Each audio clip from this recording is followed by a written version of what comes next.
Bonjour et bienvenue sur le plateau de Face à Face, l'émission politique mais aussi sociale d'ACI TV. Aujourd'hui, nous recevons Louis-Georges Tin. Bonjour. Bonjour. Vous êtes président du CRAN. Absolument. Vous avez succédé à l'emblématique Patrick Lozès.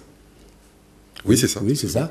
Le CRAN continue son combat pour la diversité. Est-ce que vous vous souvenez, il y a une quinzaine d'années, il y a eu au Musée de l'Homme une exposition créée par André Langanet qui s'appelait « Tous parents, tous différents ». Alors, je n'ai pas vu cette exposition, mais vous allez m'en parler, je pense. Alors, c'est très simple. Langanet, qui est comme vous, normalien, et qui était professeur au Musée de l'Homme, qui est l'un des hauts lieux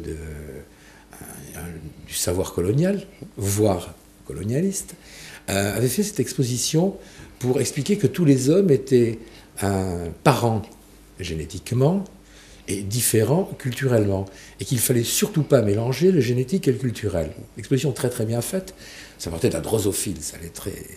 où il disait qu'effectivement, vous et moi, vous, Louis-Georges Tin et moi, Raymond Chabot, nous ne synthétisons pas pareil la mélanine, c'est clair, mais que si tout à coup il m'arrive quelque chose, vous pouvez me donner votre sang, et que moi je peux vous donner mon sang.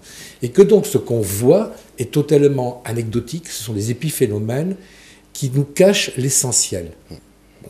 Et que, à force de parler des épiphénomènes, on oublie l'essentiel. Est-ce que le fait d'avoir un conseil représentatif des associations noires, ça ne consiste pas à prendre la négritude pour un drapeau, sachant que l'adversaire commence toujours par tirer sur le drapeau? Je ne crois pas, voyez. Je pense au contraire que s'il y a un problème, il faut en parler.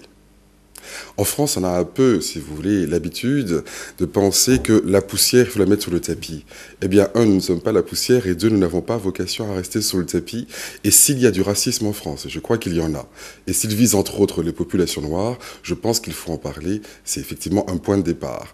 Après, être noir n'est ni un objet de fierté, ni un objet de honte. Mais ne pas en parler, comment voulez-vous parler, par exemple, de la question du délit de faciès, si vous ne dites pas que les contrôles touchent particulièrement les jeunes, quand ils sont noirs, quand ils sont arabes et quand ils habitent dans les banlieues. Si vous ne dites pas ça, vous ne pouvez pas régler le problème. Et quand ils sont en bande... Exactement. Non, mais ça, Voilà. on est entièrement d'accord. Mais est-ce que le vrai travail ne consisterait pas justement à faire gommer ce racisme et pas à le mettre en avant? Moi, j'ai le sentiment que le CRAN met la couleur en avant et que c'est pas comme ça qu'il faut faire. Il faut mettre la couleur en avant pour dénoncer le problème. Si vous dites pas qu'il y a des personnes noires, arabes, jeunes, en bande, en banlieue, etc. Oui, mais il faut le démontrer.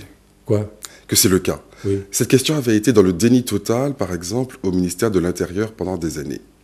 Grâce à des enquêtes du CNRS, des enquêtes aussi menées par le CRAN, ça peut être prouvé. Vous savez, savoir les choses est une chose, le démontrer aux autres en est une autre. Oui, on n'a pas le droit de faire des statistiques ethniques. C'est faux.